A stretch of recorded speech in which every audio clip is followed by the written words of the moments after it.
This is a short tutorial in Photoshop. First of all, let's see how we open an image. We go File, Open. Find where our images are located.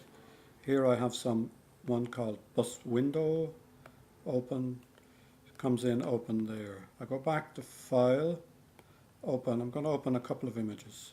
San Marco, picture of Venice. In it comes, File, Open, and Venice. So I have three images. Now, one blocks out the others if you like, but if you look up here, you can see Bus Window, San Marco, Venice. So if I click there, I can switch from one to the other. So what I'm going to do is I'm going to start with this one of Venice. And the first thing I want to do is to check out what size and resolution this image is. So I go to Image, Image Size, and this dialog box comes up. And this gives me the information that I need. First of all, it tells me the pixel dimensions, the width and height in this area here. The next area that I'm really interested in looking at is the width and the height. And if I do here, click here, it gives me a drop-down menu with various options. So I'm going to look at it in inches, and because these two are linked together, it changes this to inches in both. So you can see from here that the image size is 36 inches by 27 inches. So that's a little over 3 foot by 2 foot. So it's a very, very large image. But if I look at my resolution is only 72 pixels per inch, which is very low. It's exactly what I want to see it on screen, but if I wanted a print, it would not give me good quality print. So if I wanted to print this out, I would have to do something about it. Now, I'm going to just go here. If I look at, I'm going to ignore this one here for a second. If I look at constrained proportions and I unclick it, you can see that these are no longer locked together. I'm going to turn that back on. If I unclick resample, then I have these three linked. Now the interesting thing is this photograph has come in from a compact camera. So a lot of cameras save at a resolution of 72. But if I printed this out, I would have a huge print of poor quality. So what I'm going to do is I'm going to just take that out, and I'm going to put in 300 pixels per inch. And what you may have noticed that here in the inches, in the width and the height, they have changed. And they've decreased by exactly the same percentage or proportion as I've increased the resolution. In other words, I've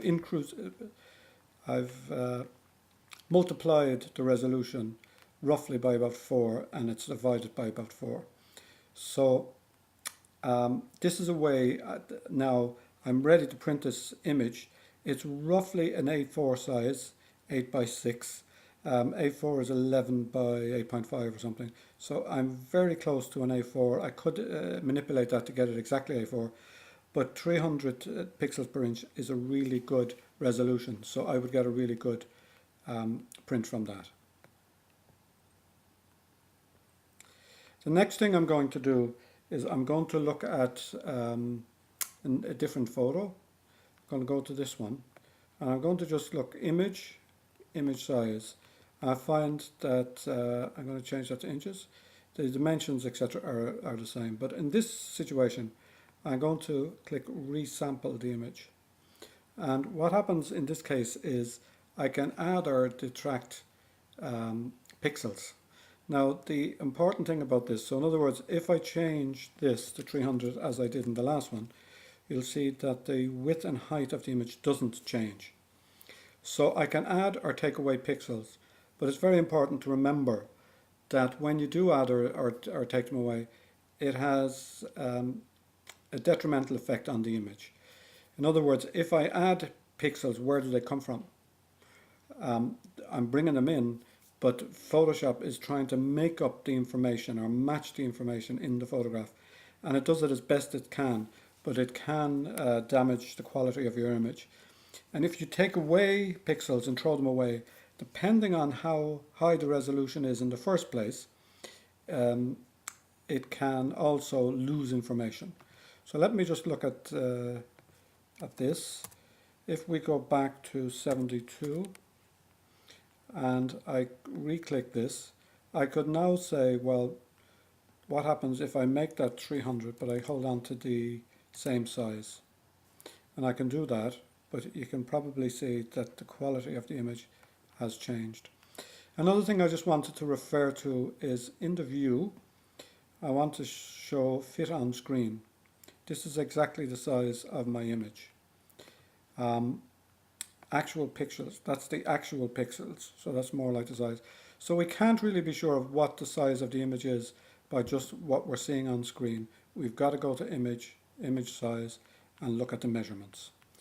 When we're on screen, you've got a ruler across the top and down the side, and so that can help us to see what size our image is. One last thing. If we wanted to bring two images together, what we've got to do here is pull that away. I move that up. I take this move tool, make sure that move tool is selected.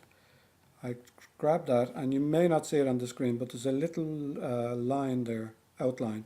And once I take the outline, I drop my image. Now, you can see what's happened in this case is that this image looks much smaller than the one underneath, even though on the screen they look the same. And that's because the resolution is different in both. So if you're bringing images together, you've got to make sure that they both have the same resolution, or you will have size discrepancy. That's the end of this tutorial.